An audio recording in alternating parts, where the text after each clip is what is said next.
Hello, I'm Sebastian. Welcome to Nine Trees Podcast. Today I will summarize and review the book. In 7.5 Lessons About the Brain, neuroscientist Lisa Feldman Barrett distills the complexities of the brain into accessible and engaging narratives that enlighten the everyday reader about the marvels of the human brain.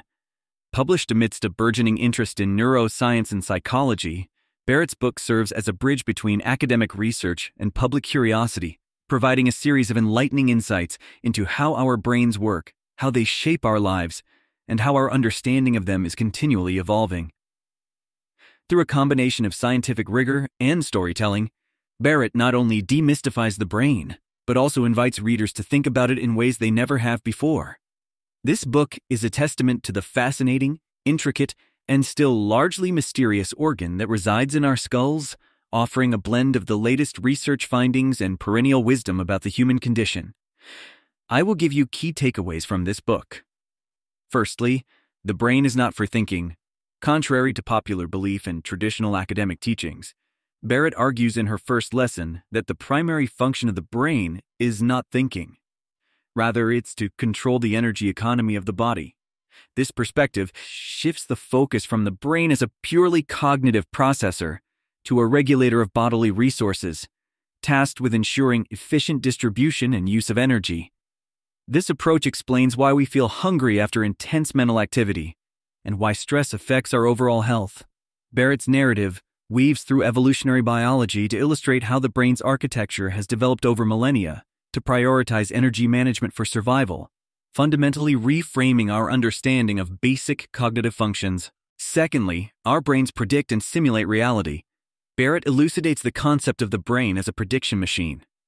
This theory posits that rather than reacting to the world in a passive stimulus-response manner, our brains are constantly predicting the sensory input they will receive and adjusting behaviors and emotions accordingly. These predictions are based on past experiences, cultural context, and current sensory data, creating a simulated reality that helps navigate our environment more efficiently. This concept has profound implications for understanding perception, cognition, and emotion. It challenges the notion of objective reality and individual experience and underscores the importance of context and expectation in shaping our interactions with the world. And thirdly, emotion constructed. Not discovered, Barrett introduces a revolutionary perspective on emotions, arguing that they are not universal, biologically hardwired responses, but are instead constructed by our brains based on culture, context, and learning. This constructionist approach to emotion suggests that our feelings are predictions that the brain makes about sensory input, using past experience to guide current perception and action. This idea upends traditional views of emotions as natural kinds and suggests that emotional expressions vary across different cultures and contexts, highlighting the role of society and environment in shaping how we feel and express emotions. Fourthly, the social reality of the brain. Barrett dwells on the inherently social nature of our brains, emphasizing how deeply interconnected our neural processes are with our social environments. Our brains develop and function within a network of social relationships, and this connectedness is fundamental to our survival and well-being.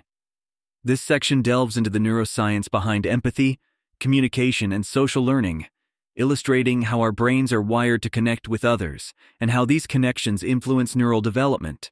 It also explores the concept of collective brains, suggesting that human intelligence and culture are emergent properties of social interaction and connectivity.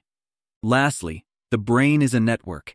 In this part, Barrett demystifies the anatomy of the brain, portraying it not as a collection of discrete regions with specialized functions, but as a flexible, interconnected network. This networked approach to understanding the brain challenges traditional ideas of localization of function and highlights the dynamic, plastic nature of neural connections that allow for learning and adaptation. Barrett introduces readers to the concept of brain plasticity and how our experiences, both physical and emotional, can reshape our neural pathways over time. This insight has powerful implications for neurorehabilitation, learning, and personal transformation. In conclusion, Lisa Feldman Barrett's 7.5 Lessons About the Brain offers an innovative and accessible exploration of the brain that will intrigue not only those with a professional or academic interest in neuroscience, but also readers seeking to understand more about the mysterious organ that influences every aspect of their lives. This book demystifies complex neuroscience concepts, making them understandable and relatable. It's particularly beneficial for educators, students, mental health professionals, and anyone interested in the intersection of psychology, biology, and the personal experience of consciousness. Barrett uniquely combines the latest scientific research with profound insights into human nature, providing readers with tools to better understand themselves and their interactions with the world. It serves as a reminder of the brain's incredible adaptability and potential for growth, making it essential reading for anyone looking to expand their understanding of human nature and the underlying mechanisms that drive our thoughts, emotions, and behaviors. If you would like to support Lisa Feldman Barrett, you can buy the book through the Amazon link I've provided in the podcast description. After reading the book, please let me know what you think and share your thoughts. See you around.